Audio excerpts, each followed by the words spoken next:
Well, there was a last-minute runway change to a runway that isn't as commonly used at National Airport. So when the helicopter pilots were notified by air traffic control to be on the lookout for this CRJ, it's entirely possible that they were looking in the wrong place and looked at the wrong airplane. The investigation should help determine if that was one of the contributing factors.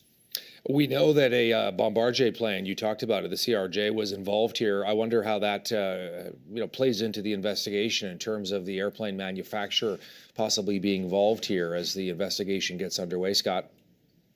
Yeah, Bombardier sold the CRJ program in 2020 to Mitsubishi, but as the producer and designer of the airplane, it is entirely theoretically possible that Bombardier might be invited in, but at this point, I don't see a reason to bring them in. This doesn't seem to have anything to do with the plane per se. Yeah, we're going to show a graphic if we can as well of the plane that you're talking about here, the CRJ, sort of a regional jet. There are about 60 people on board, Scott, plus the 4 crew members. Talk to us as well about, it's very, very busy Reagan National, but of course this is very, very rare for there to be this kind of incident over the U.S. Capitol. I mean, there's so much security in the air over Washington, as always is the case. And there are a lot of protocols in place to kind of prevent this sort of thing from happening, but also heavy military presence as well in the Capitol.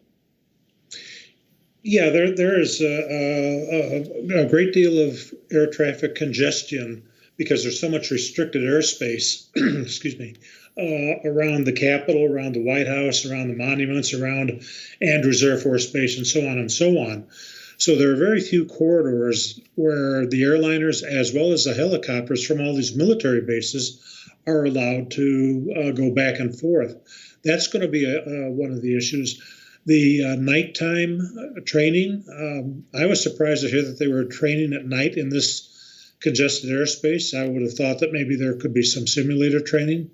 That'll be another element of investigation. Yeah, we're going to also show the Black Hawk helicopter as well, because that too was, of course, involved in this crash. This is standard protocol for the Army to use these sort of Black Hawks, as you're saying, a nighttime training exercise.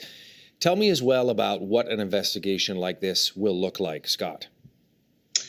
Well, as a matter of routine, the NTSB, the National Transportation Safety Board, or it would have been Transport Canada had it been a Canadian accident, they'll look at the histories of the aircraft. They'll look at the history of the pilots. They'll look at the air traffic control recordings. They'll obviously look for the black boxes that come out of the airliner.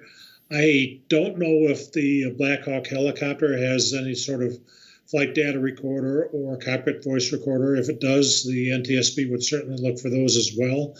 And they will be looking for any other videos that may have recorded this accident or the moments leading up to it. Scott Hamilton joining us from Chicago. He is an aviation analyst with his take as we continue to follow this story out of Washington, D.C. 67 people presumed dead in a mid-air crash over the U.S. Capitol. Scott, thanks for taking the time for us in Canada. Much appreciated being able to tap into your insights today. You're welcome.